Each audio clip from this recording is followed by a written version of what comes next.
got Johnny Bailey here today from the NHS. He's an employability advisor. I'm really glad that he's came along today, seeing usually he's in the receiving end of my emails and he's probably thinking, why am I even here? I don't want to answer an email, so I don't know why I'm here to speak to you. But you came and I'm glad you did. So what we're going to ask first of all is a wee bit about you, about your background.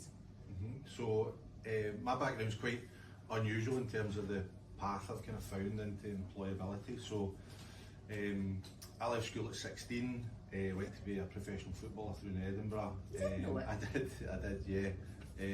So I did that for 5 years, then I picked up quite a nasty back injury when I was on loan at Ayr United, and then had to stop playing football. I had 4 operations in my back, so on and so forth. And so I found myself kind of 21 on the scrap heap, if you like, you know, because I didn't have massive amounts of qualifications or any kind of real world experience of what you would call a real job. Right. And I remember once I'd kind of recovered from my injury, my dad saying, like, you need to get your finger out and get a job. So I didn't know where to start, and this is one of the things, probably why I've ended up in employability, because I've been through this kind of journey. So I decided that I quite like wearing a suit, and I thought I had a wee bit of patter, so I thought I'd be a salesman. So I went to sell cars for a local garage in Ayr, and funnily enough, the only reason I got that job was because the boss's son, well, not the only reason, but one of the reasons I got the job was because the boss's son was an Ayr United fan and remembered me from playing with Ayr United and stuff. So I got that job. I did that for 3 years. I loved it. I owe so much to Barclay, who was the owner, just giving me that chance. And again, that's what I'm always saying to people, is you just need that one chance. And Barclay gave me that chance to kind of start my real life career, if you like. So I did that for 3 years, and then I moved on to employability with a kind of private company that works with the Job Centre. I don't know if you remember the old work programme that ran with the DWP. Help people get back into work. So I did that for close to 7 years, and then I moved on to South Ayrshire Council, where I worked for 4 years, where I was doing kind of all things employability. A lot of it was modern apprenticeships, as well as youth employment programmes, working in schools, adult employment, wage subsidies for businesses wanting to take on young people and things like that. And then 2.5 years ago, I joined the NHS as employability advisor.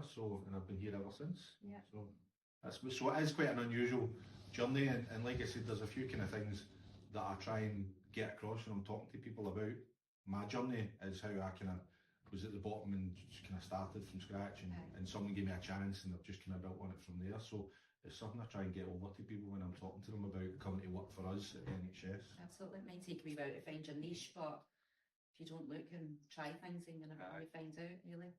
So what do you actually do within your role at the NHS? So everything employability. So if you know anything about employability, then that's I know that's kind of anything to do with employability. So running employability programs, whether it's funded work placements or other kinds of work placements. We also run Project Search at Crosshouse Hospital with East Ayrshire Council.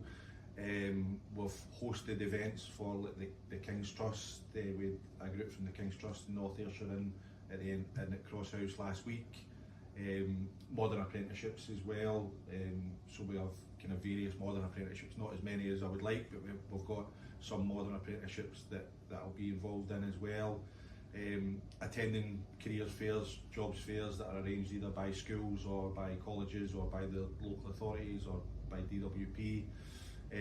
Giving talks to school kids or college students about how to find jobs and how to apply for jobs.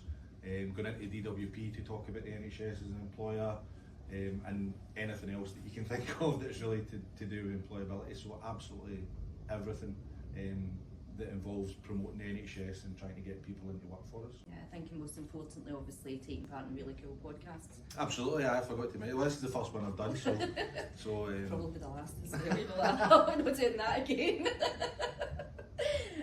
So what about the NHS as an employer?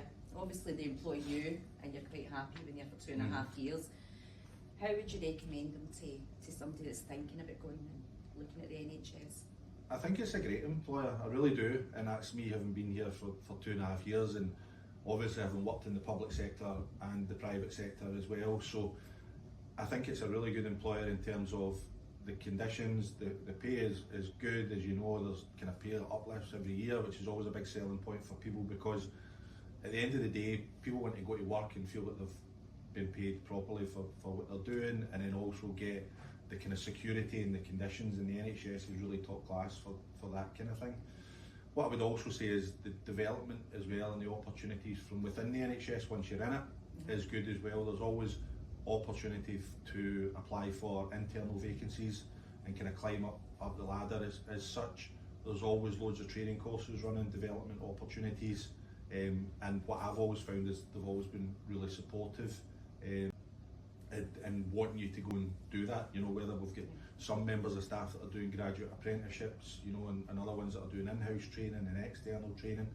And just to give you an example, so our Director of Acute Services, Vicky Campbell, she started as a modern apprentice in 2001 and has now progressed up the ladder to become a Director of Acute Services. So it's a great example, and obviously that doesn't happen all the time, and it's taken a long time and a lot of hard work for Vicky to get there, but it's a great kind of aspiration to look at and see that we will kind of try and help you to progress if we can. So I think it's a great employer. It should be at the forefront of anybody's mind in Ayrshire that's looking for employment, and it's why I'm doing things like this, to try and get the word out there that we are looking for staff and we're a good employer and we want people to come and work for us.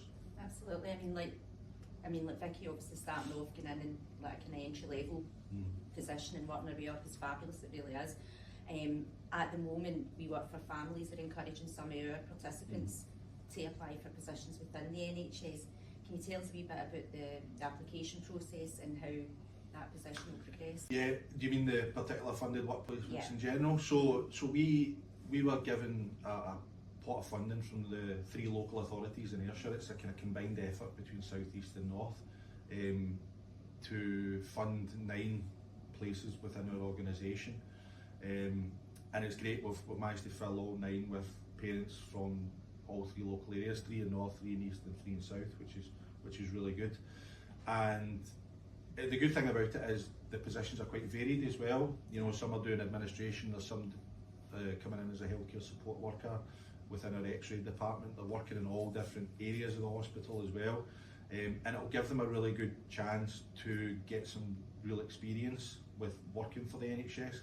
It will show them that the NHS isn't a scary place to work, and that they're more than capable of doing it.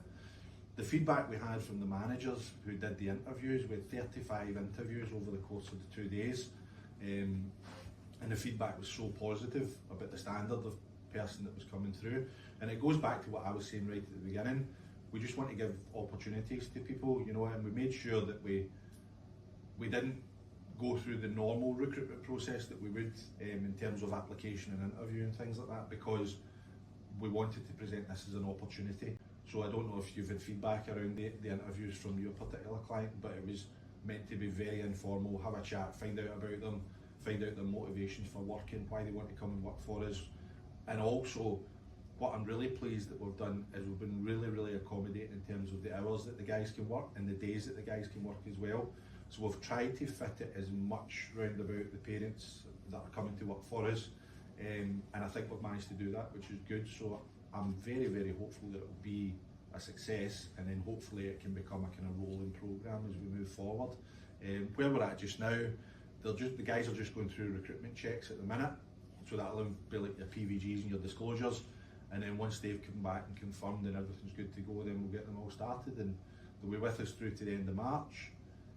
They'll be treated like an employee, which is great, so that'll give them the opportunity to apply for internal vacancies as well, and then hopefully, fingers crossed, the guys enjoy it and they see opportunities that they can stay with us and they're going to get permanent posts with us.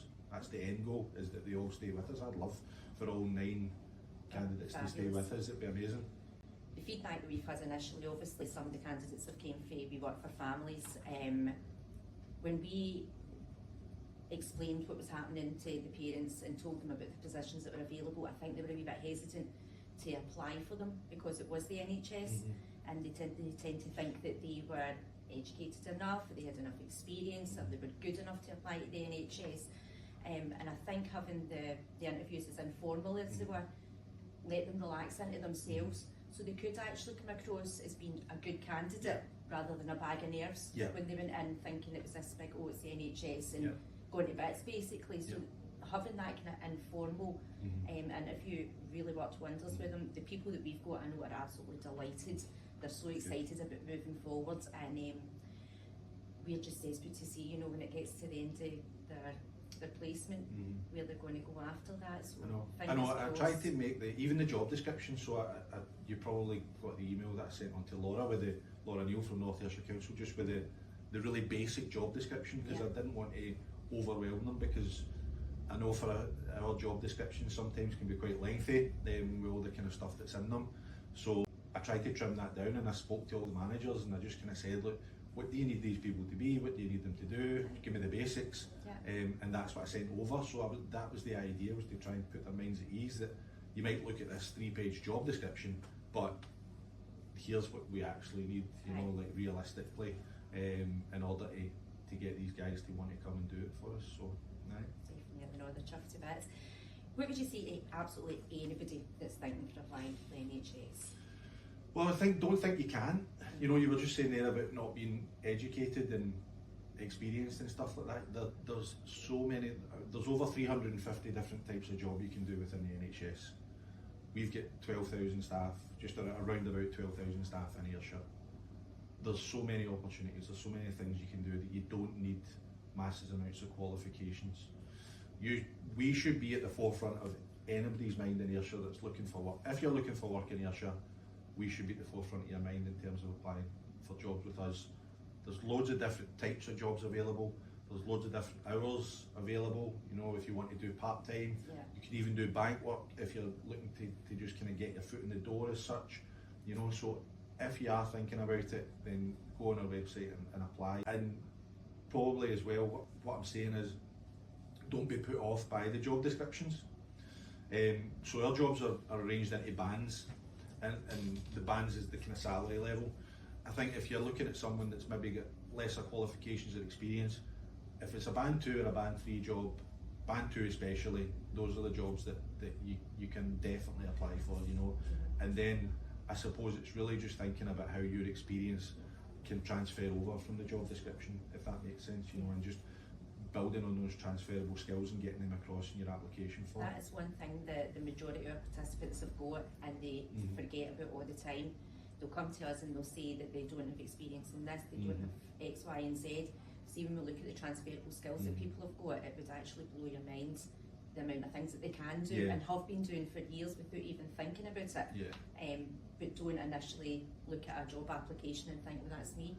So I think people are quick to write it off, write things off, especially with ourselves, because like you said, people think you need to be qualified and all that kind of stuff, or really qualified to do these jobs. So I think it's just about taking time to think about it, especially like I said, these band 2, band 3 positions. It's really just taking time and looking through the job description and thinking about your transferable skills, and I've absolutely no doubt that we know there's good people out there. You know, we've found it with the project that we've just done together. We know there's good people out there, so we just need to get them to look at it and encourage it. And really the application form can be a bit lengthy as well, which can sometimes be a wee bit off-putting, but just take your time and fill it out as complete and as fully as you possibly can. Make sure you're filling in all the boxes and your 2 references and all that kind of stuff. You know, it's just about doing that kind of thing to give yourself the best chance. And obviously we work for families. We'll help anybody that needs to fill in a wee application form. One of our favourite things to do. But there's help there available for things like that as well. What would you say was the most rewarding part of your job? I think what I just spoke about there, like helping people get opportunities that they wouldn't normally get, I think is the most rewarding part.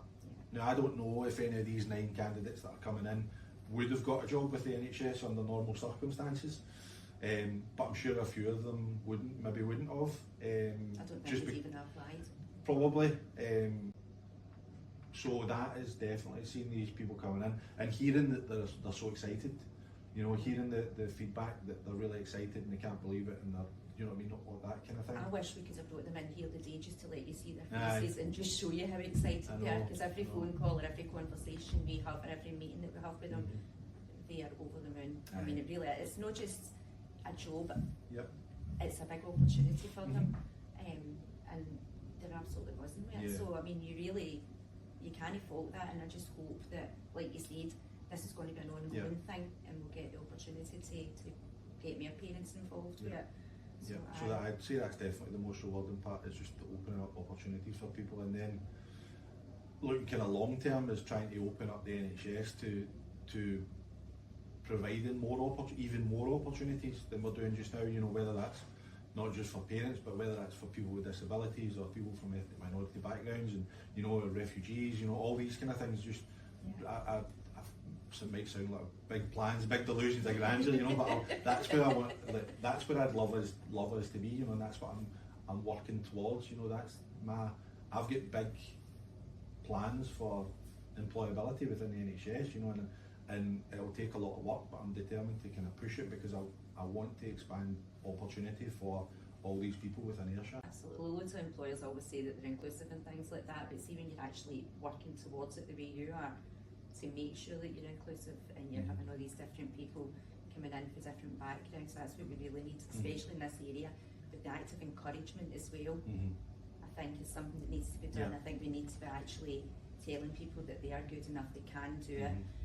We'll put the link for the vacancies at the end of this podcast as well, and I would just encourage anybody that's thinking about applying for the NHS, if you're not too sure about doing it directly, come and see us, we can talk you through it. Obviously we've got Johnny as well, and he'll be able to give you advice.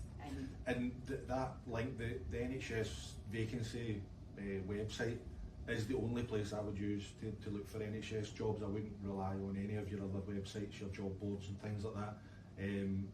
That website gets updated a couple of times a week, so I would be registering for it and checking it at least 2 or 3 times a week to see if there's vacancies on there, because, well, there is always vacancies on there, but vacancies that would fit what you're looking for. So, but I would only, my advice to anybody when I speak to them is only use that website, because that's the way you'll see everything that you're looking for. Don't rely on algorithms pulling it through to Indeed or other websites, you know, that kind of thing. So just use that website and rely on that.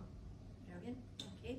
Well, Johnny, thanks for coming along today. It's been absolutely smashing seeing you, and hopefully you'll join us again for our next podcast. No problem. Thanks for having me. Enjoyed it. Thanks. Okay.